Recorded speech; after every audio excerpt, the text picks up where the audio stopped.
Hi, it's Elizabeth from Tyne Valley Motorhomes, and today we'll be doing the handover video of the Chausson X650. Next to your habitation door, you've got your external barbecue point. So you want an adapter and a length of hose, and then you can take this rubber seal off, connect your adapter and your hose to your barbecue or Cadillac, and then if you turn this red handle facing the same way as the spout, you'll get a flow of gas as long as your gas bottles are turned on and you've got a flow of gas through the van. Just behind the back wheel on the driver's side, you've got your dirty water drain off point. So if you just pull the handle, you can see there all the dirty water will drain out of the tank. You want to do this when you're leaving a site, as you don't want to travel with the extra water, or when you're winterising your van, you want to make sure all the water is drained out from the system. So in the garage, you've got your carpets, you've also got some filler cushions, and then you've got your two windscreen covers for heat and blocking out the light. You've also got your awning pole and handle in here. In each corner you've got these tie down D-rings if you need to strap anything like bikes or anything in the back. There is also the runners, as the wardrobe will come down depending on the size you need in the back of your garage. At the back of the vehicle you've got your reversing camera just here, and then you've also got 4 reversing sensors on the back bumper as well. Next we've got your gas locker. This will hold one 6-kilogram gas bottle. When you're connecting your pigtail, just remember it's left to tighten, right to loosen, and you will need a spanner just to nip it up so it's tight and the gas won't escape. You can then turn the gas bottle on, spinning the dial. Whenever you're putting your gas bottle in for the first time, just make sure it's secured in both black straps so it doesn't rattle around when you're travelling. Just above your gas locker is your freshwater filler point, so you want to use a key to unlock and then you can twist it open. You'll also want a length of hose and some brass adapters just in case the site just provides the brass tap. You want to pop your hose pipe through the gap and then fill up your freshwater tank. Then once you're done, pop the cap back on and lock it again just so no one can tamper with your fresh water. Just above that you've got a shelf and some more storage space from the outside to the inside of the vehicle. Just in front of your back wheel on the passenger side you've got your toilet cassette. So as long as the blade on the inside of the toilet is closed, you'll be able to pull the orange handle and slide the cassette out. And to empty it, you just want to pull the spout around, and then you can unscrew the cap. When you tip it up, make sure you press this orange button in, just allow some air so it doesn't glug when you're emptying it. And then put some water in it, give it a good rinse, empty it again, and then put some blue or green liquid in the cap. Green's slightly more environmentally friendly. Pop it down the spout, and then you can push it back in.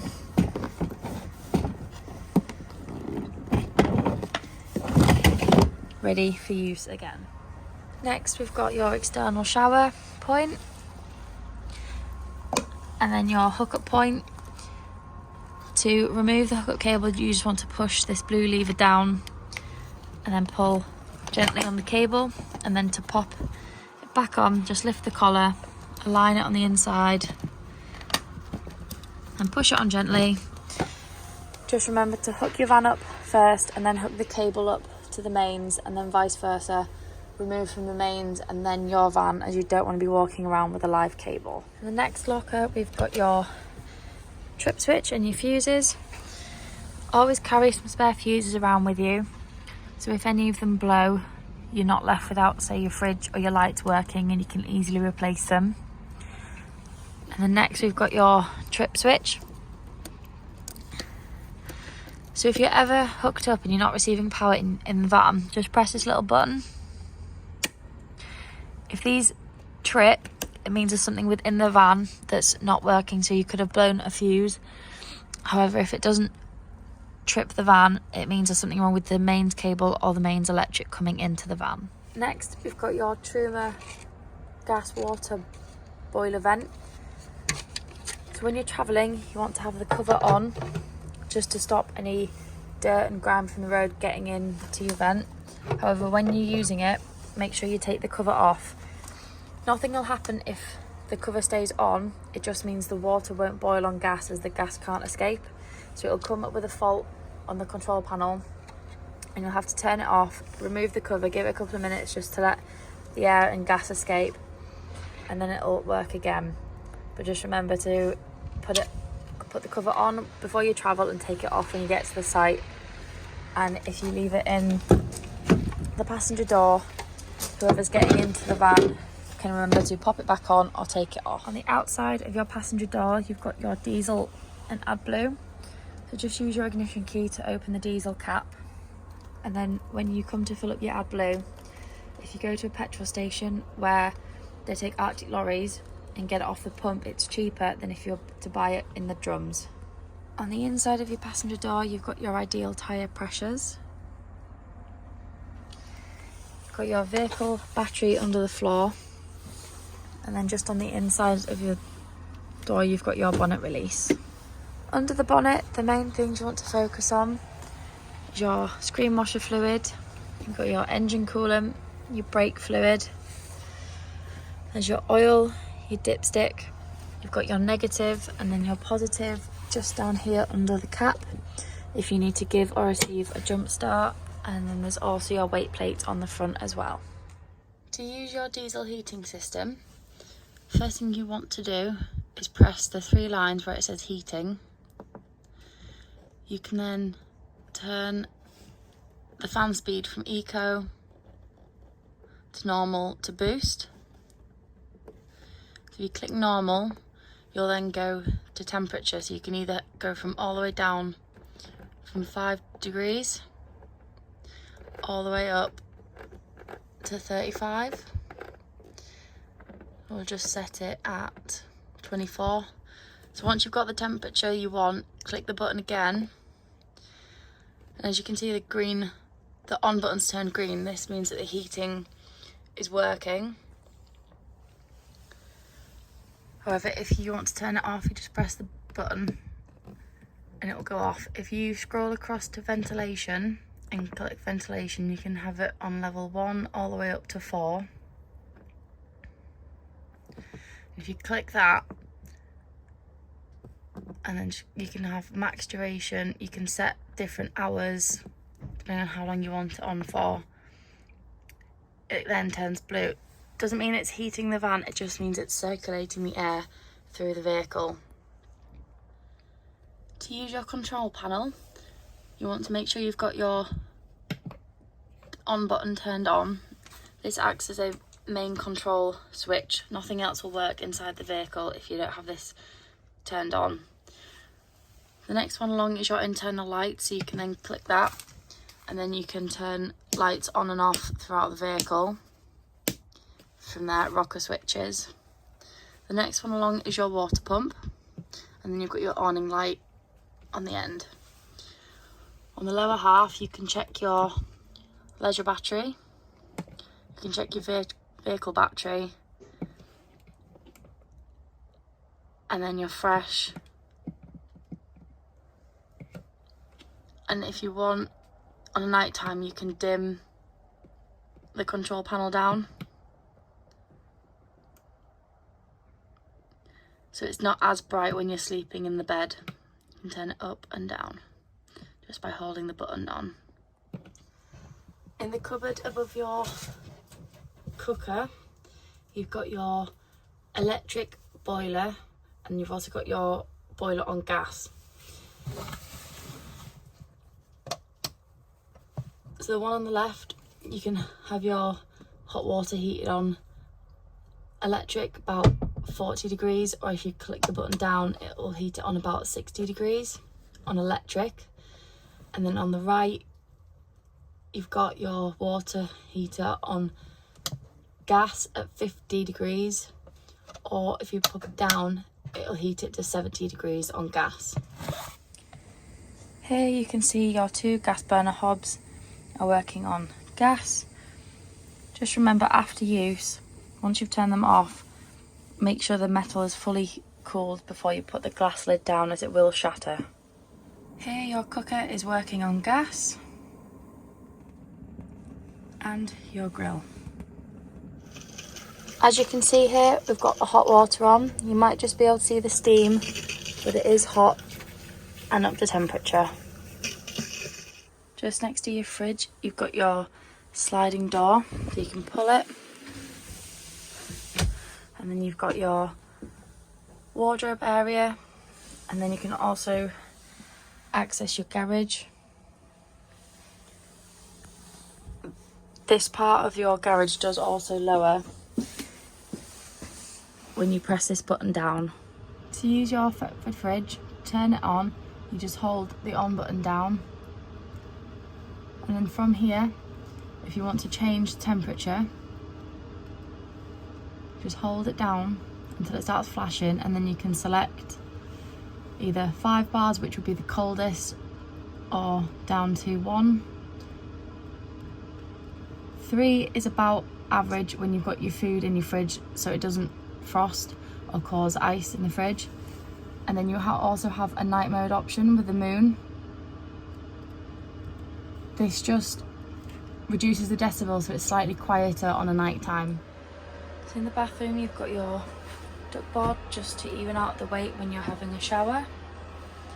Then got your sink, a full length mirror, got a cupboard on the side,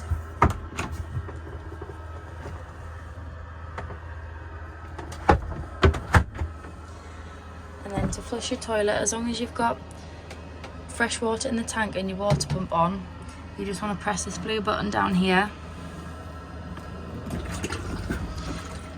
and you'll get a flow of fresh water into the bowl.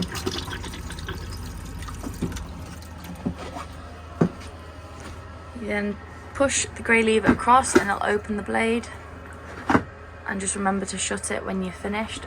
But you can also move the bowl around to give yourself more leg room, and then move it back. To access your shower, you just want to push this bit of plastic in, and then gently pull on the mirror, swing it around, and then you've got your shower space.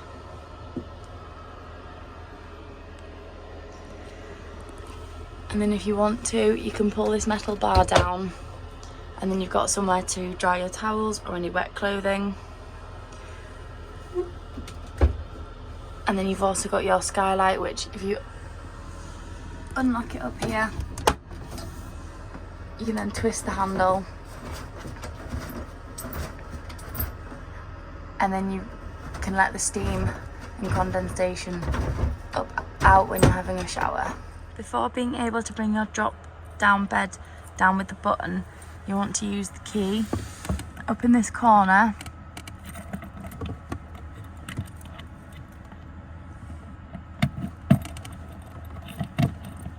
Make sure you turn the key horizontally across the vehicle. That way is off, and then turn it and it will activate the button. And then press this button just under the countertop by the sink.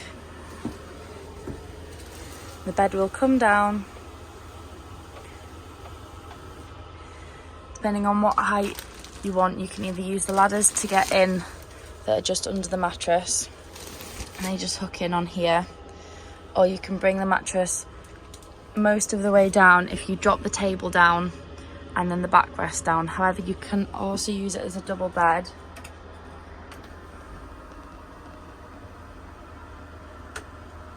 By having the bed sort of in the middle of the vehicle and then dropping the table down and bringing the cushions across, which we'll show you next. To make the dining area into the bed, first thing you want to do is just bring your base cushions up just so you can get the table in the down position, like that. And then you can bring the table down fully by pressing the button just next to the bed.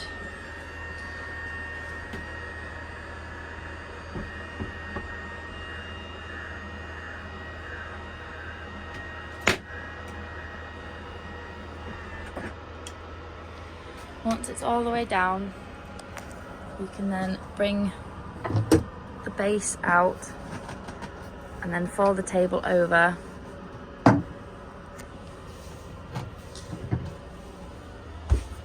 And then you want to bring your seat cushions down and into the middle, and then you can then put your backrest in the gaps that are left.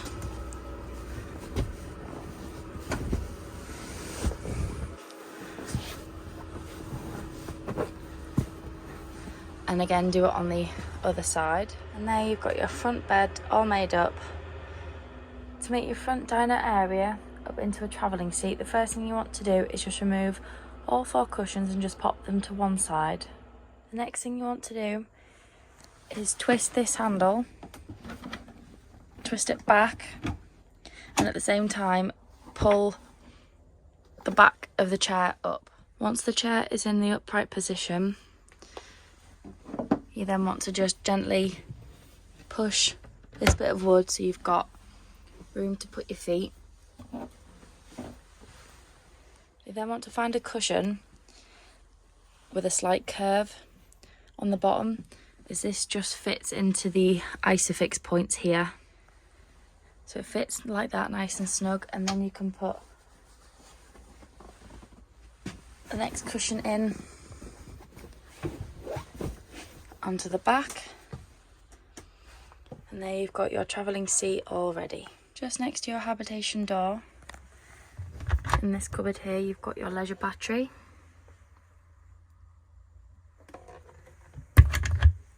Just behind your passenger seat, if you lift this cupboard up under some of the seats,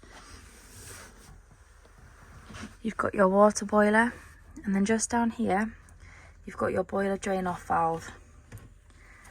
So when you're winterising your van, you want to make sure you lift this yellow toggle instead of being pointed towards the front of the van, just lift it up.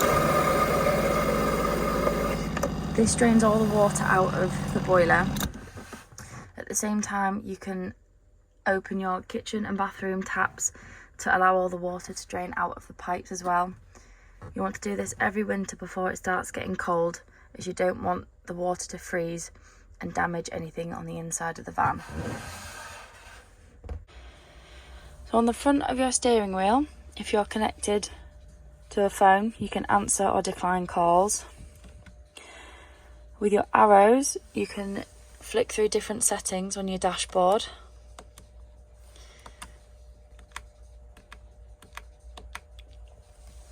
And then on the other side, you've got your cruise control. However, on the back, on both sides, you've got these little buttons here. So on your right hand side, it will decrease or increase the volume on the radio, and the middle button will mute your radio. And then on the other side, you can flick through different radio stations, or flick from DAB to FM radio, pressing the middle button as well. You've got your automatic gearbox.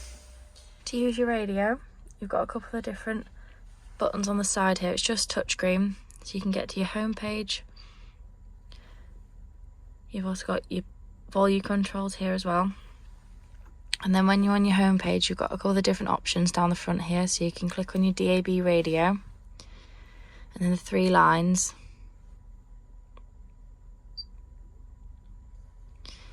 The 3 lines here, you'll get a list of all the different stations on DAB, so you can scroll through and pick whichever one you'd like to listen to.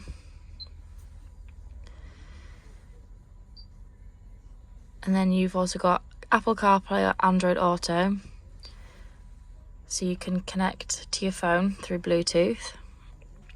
And then once you've got your phone connected, you'll have Apple Maps or Google Maps, whichever phone you've got connected. You've also got your settings, so you can change the time and date, another personalised to make it more user-friendly to you. Just below you've also got your climate controls, so you've got your cooler, heating. You can change the direction of the blowers. You've got your hazards. You can also lock the van from the inside with this button. You've got your traction and then your hill assist as well.